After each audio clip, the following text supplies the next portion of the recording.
विकास ऐसा शब्द है जो चुनाव आते ही रैलियों के माइक से गूंजता है और चुनाव खत्म होते ही पहाड़ों की ढलानों से नीचे खिसक जाता है। उत्तराखंड के बागेश्वर जिले की कपकोट विधानसभा से आई ये तस्वीरें सिर्फ किसी एक गांव की नहीं बल्कि पहाड़ जैसी जिंदगी की कड़वी सच्चाई है। सापुली कर्मी क्षेत्र की 70 वर्षीय चंद्रा देवी जीवन भर अपने गांव में सड़क आने का इंतजार करती रही, लेकिन जब उन्होंने दुनिया को अलविदा कहा तो उनकी अंतिम यात्रा भी सुगम नहीं हो सकी।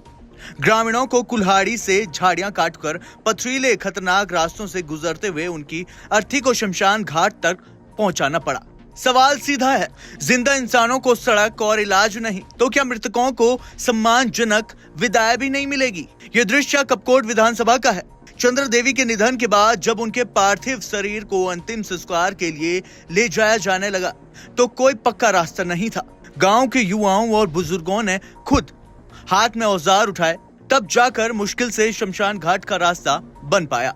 साल 2016 में तत्कालीन सरकार और नेताओं ने इस क्षेत्र में सड़क निर्माण की घोषणा की।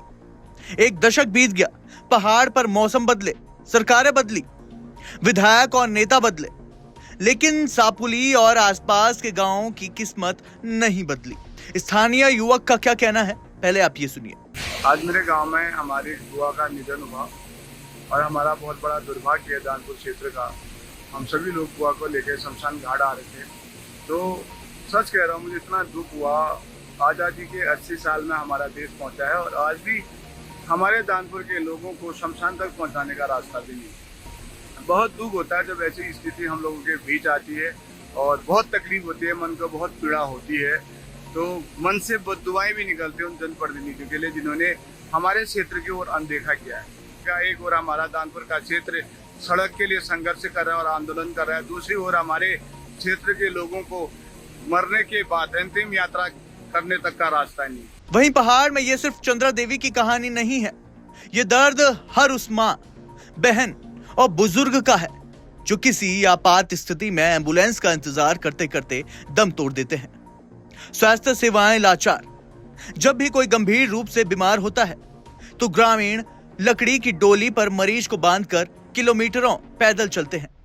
मूलभूत सुविधाओं, सड़क और स्कूल के अभाव में गांव के गांव खाली हो रहे हैं। कई प्राइमरी और जूनियर हाई स्कूल बच्चों के अभाव में बंद हो चुके हैं। आक्रोशित ग्रामीण अब काली पट्टियां बांधकर सड़कों पर उतर रहे हैं और हुक्मरानों को चेतावनी दे रहे हैं। वहीं उत्तराखंड को डबल इंजन और स्मार्ट विलेज के दावों से नवाजा जाता है, लेकिन जमीनी धरातल पर इंजन की सीटी भी सापुली जैसे गांव तक नहीं पहुंच पाती। जनप्रतिनिधियों का दावा रहता है कि फाइलें शासन स्तर पर विचाराधीन है, कागजों में पुल और सड़कें बन जाती है, लेकिन धरातल पर ग्रामीण आज भी 19वीं सदी जैसी जिंदगी जीने को मजबूर है। चंद्रा देवी तो इस दुनिया से चली गई, अपने पीछे एक ऐसा सवाल छोड़कर जो इस लोकतंत्र की व्यवस्था को कटघरे में खड़ा करता है। कब तक पहाड़ों के लोगों की नियति यही डोली और बदहाल रास्ते रहेंगे?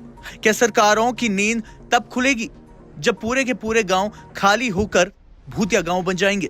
इस पूरी रिपोर्ट पर आपका क्या कहना है, प्लीज हमें कमेंट सेक्शन में जरूर बताएगा। और ऐसे ही तमाम खबरों को देखने और सुनने के लिए सब्सक्राइब करें हिलमेल।